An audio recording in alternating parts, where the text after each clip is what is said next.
Hi everyone, this is Patrick, the Leaving Cert History Tutor, with a very brief presentation on the main developments in information technology from 1948 to 1989. Why is it brief? Well, basically, this is all you need to tackle any question they throw at you, whether it's an essay or a DBQ associated with the moon landing. You won't need that much information.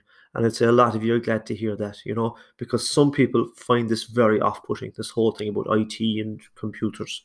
So let's begin. You'll start off with ENIAC, all right? All you need to know is ENIAC was a computer that was developed in America. Look at the picture, right? It was massive, right?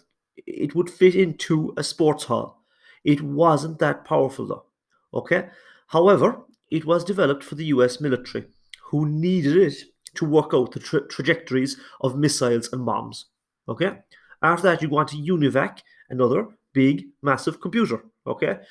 Developed for the US Census and for some American banks, okay? Again, designed to handle lots of numbers, okay? Again, by today's standards, not that powerful. Now, this guy you need to know about, William Shockley, he invented the transistor. Why are transistors so important? Again, look at the picture. Family gathered around the radio, sometime in the 1940s. Because of Shockley, that's the kind of radio they're listening to now, pocket size, okay? Transistors make things smaller. The next major development in technology was the development of the microchip. Okay, we'll skip this, you don't need it. It was invented by Jack Kilby, who got the Nobel Prize for Physics. It has caused a technological revolution. Microchips are now found in every electronic device. There's a nice bio of Jack Kilby on YouTube. Check it out. Now, here we are, the 1960s. John F. Kennedy announces we will put a man on the moon by the end of the decade. Okay? Such a project includes computers. So, there were big developments in computer technology in Houston, Texas. Okay?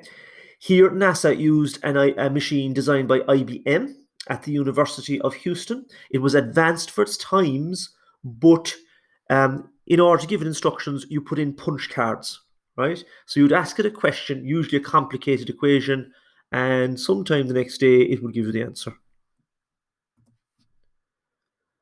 Again, just to give you a sense of how our technology compares to the technology used by NASA, your phone has 1,000,000 times more RAM than was used on board the Apollo 11 spacecraft.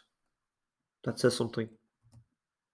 Now, of all the gadgets on the Apollo 11 spacecraft, all you need to know about really is the AGC, the Apollo Guidance Computer, because that's the one that directed the shuttle and the rocket towards the moon.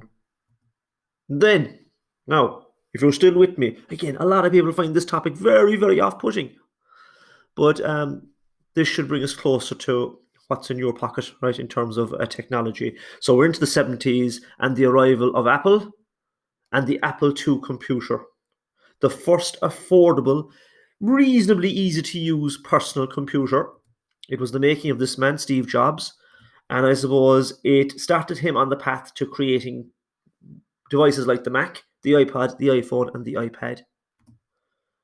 And of course, then we have his great rival, Bill Gates, and the invention of Windows, and which was launched by Microsoft in 1985.